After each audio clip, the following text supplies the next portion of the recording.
The world does not run on headlines, it runs on people who care. I'm Peter Murphy Lewis, and this is People Worth Caring About. Alongside my co-host, Jalene Carpenter, we sit down with the unsung heroes, caregivers, healers, helpers, the ones doing the real work, even when no one is watching. These conversations are not polished, they're personal, because behind every act of care is a story worth hearing. New episodes drop regularly. Get updates at peopleworthcaringabout.com. Welcome back, Jalene.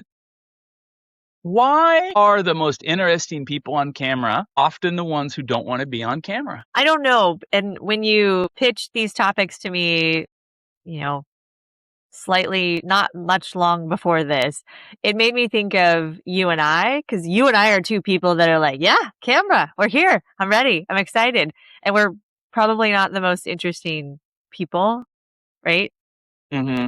But then I think about the stories that always come out. And so it's interesting though, because I wonder how much of it is ego and like how the most interesting people are the people who really don't have that big ego, and because they are the most heartfelt, and they're the ones doing it for the genuine love of doing something.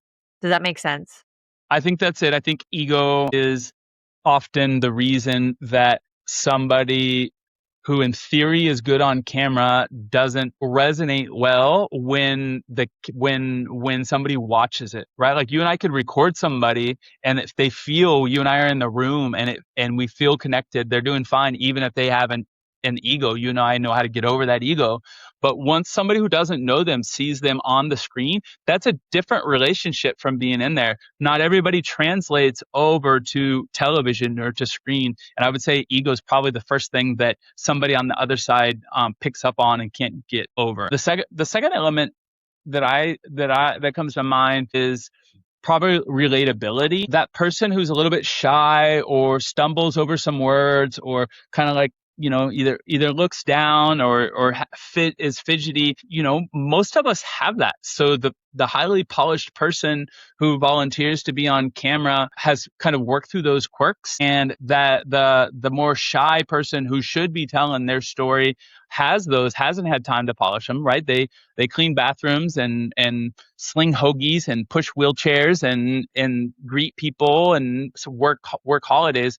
Look and feel more like us.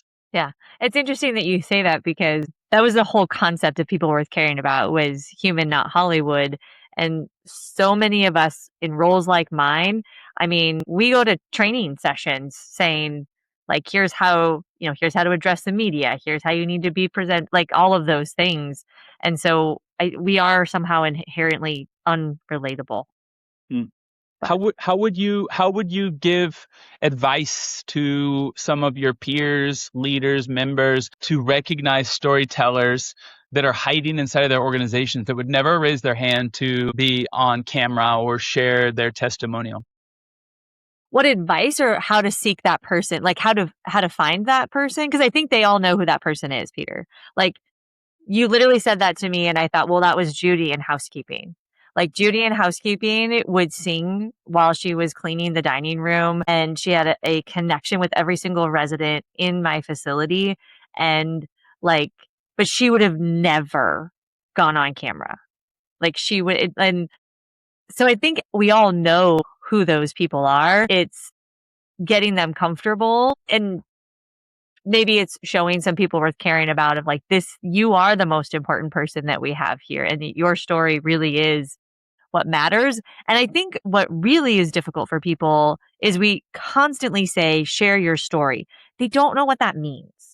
Like, help me there, Peter, because like you and I know what we're trying to get to of share your story, which is just tell me what you do every day. Just tell me about every day when you go in Dolores's room and the interaction that you have with her.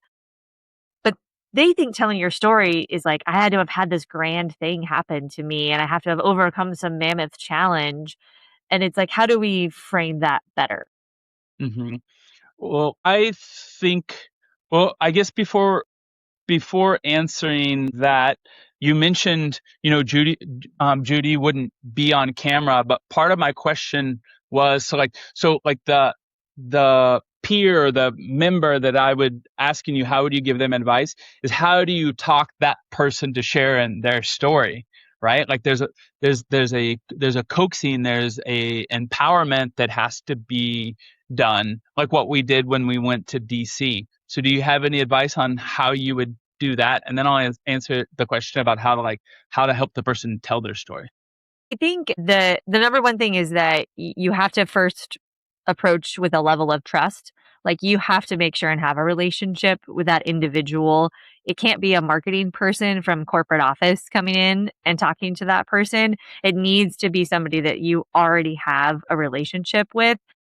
And I think you have to give them the goal. Make sure they understand, here's what I'm trying to achieve, Judy, by wanting to record you and ask these 5 questions.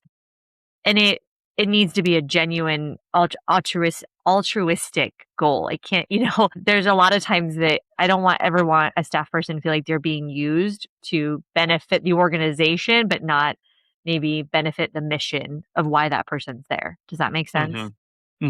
I think what you said, trust, is probably the most important, and what goes along with that, and this is kind of a filming tactic, but remove the most amount of people in the room as possible and turn on the camera before you walk in, and don't have any lights, and the story is going to resonate, right? Like we filmed stories in the Capitol and the light wasn't good. The story is going to be great, and definitely good enough. So remove all those extra pressures that would make even you and I might feel nervous. Imagine for somebody who doesn't speak in public. Imagine somebody who feels like this is the only job that they could have done in life, and they don't realize that they're great at it yet. And so, and make it comfortable.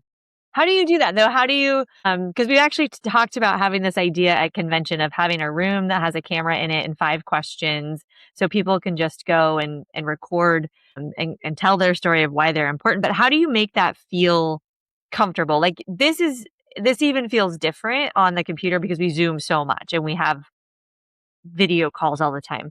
But standing there with a blank camera in front of you, how does that ever feel comfortable for somebody?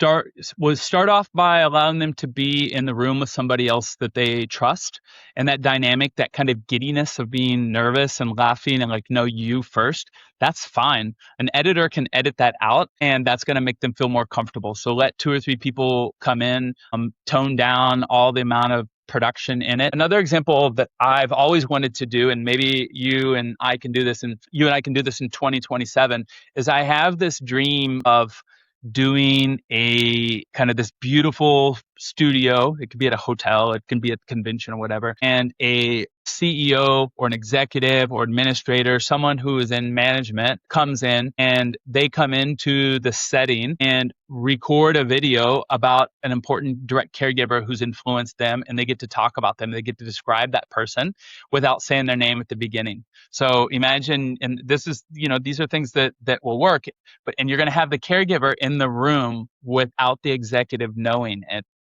And you're going to have them behind some behind a carpet or behind a wall or something. And you say, and so you say, Jalene, you're here today because we're going to talk about someone important in your life. Without revealing their name, I want you to tell me how you started to realize that they're important. And, Jalene starts to talk about, when supposedly no one's watching, I get to see on camera, this person's picking up trash and it's not their job. I saw that they volunteered for a double shift after they'd been 9 days in a row, and I've never heard them complain. And you have the executive talk about them, and then say, like, how has that person changed your organization? And you talk about how powerful they are. And then you remove the screen and let them see that the person's been hearing them before it's edited.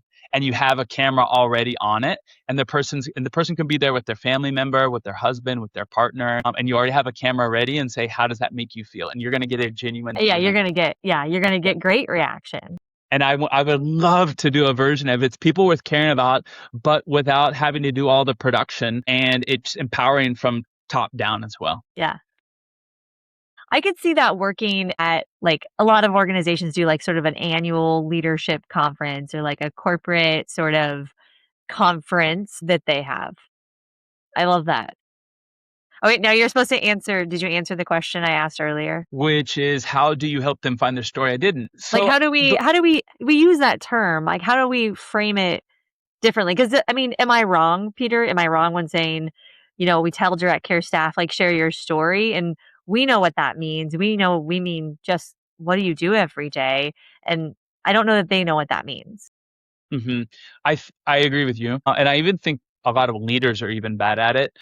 Either they give too many details or they're too vague. There's a lot of executives who have either applied, submitted to be on this podcast with us, or they want to be a part of People Worth Caring About, and they're just too vague as well, and that doesn't inspire anybody. So I think you've heard me talk about this when I do talks on stage, which is helping people discover their why or discover their story. And the simplest formula for me is for someone to start thinking about somebody else. And then that somebody else who's had an impact in your life will help you figure out your story, because it's easier for us to think about other people. So like in my instance, you've heard me say that one of the reasons that People Worth Caring About was so important for me is because I grew up in a bubble where everybody that I knew loved the direct caregivers that took care of my grandparents. And when I came back from living abroad for almost 20 years, I realized when I got into long-term care that I was unique, and most of the world talked poorly about nursing homes. And so my before and after is that shock of I left the US thinking that direct caregivers are amazing. I come back, and my after is I realized that I'd been kind of living a lie for quite some time. When I do it with a person, it's Robert. Robert's the person who trained me to become a CNA. The before and after is when he told me today, we are going to bathe a woman who's going to pass in the next day, and she's probably not even aware. And she's decided do not resuscitate. And we went and we bathed her. And my before and after is that I didn't know direct caregivers do that. No, I'm talking about somebody else. But I just shared with you two motivations about me now that you understand that lets you understand what my mission and vision is. Yeah, that's beautiful. And it reminds me of in DC and Shane, he talked about doing postmortem care with the family present. And I will still tear up to this day of it's something that I know and something that we've been with so many families, and they're so thankful, and it's an incredibly dignified process. And for him to share that detail, it just resonated just how intimate and important these relationships are. And yeah. Hmm. That that is one of the moments that I remember as well. As I hadn't thought about that work, and I'd heard caregivers say that my most important work is the work with the family. I always just falsely assumed that's when the resident is alive. But sometimes your relationship actually grows the moment that person passes, and everything that the family probably ever wanted to say to the resident they weren't capable of doing for many different reasons, either appreciation or asking for forgiveness, and the messenger ends up being the caregiver sometimes Yeah. afterwards, right? Yeah. Just such a beautiful experience that people in long-term care are privileged to have, and not something we ever even talk about. And what's interesting is we don't ever talk about that piece of the story as we never talk about as it being difficult. We always talk about it as it is something so incredibly beautiful, but yet it's never top of mind in that whole journey of a resident and a caregiver. Mm, We got off yeah. topic. I'm sorry. All right, are I you took ready a to come left back turn. I took a left turn, Peter. Are you ready to come back for another one? Yeah, let's see if these lightning rounds can continue. So, All right, we'll be back. Murphy Lewis, and this is People Worth Caring About. Alongside my co-host, Jalene Carpenter, we sit down with the unsung heroes, caregivers, healers, helpers, the ones doing the real work, even when no one is watching. These conversations are not polished, they're personal, because behind every act of care is a story worth hearing. New episodes drop regularly. Get updates at peopleworthcaringabout.com. That's a wrap on People Worth Caring About. Born from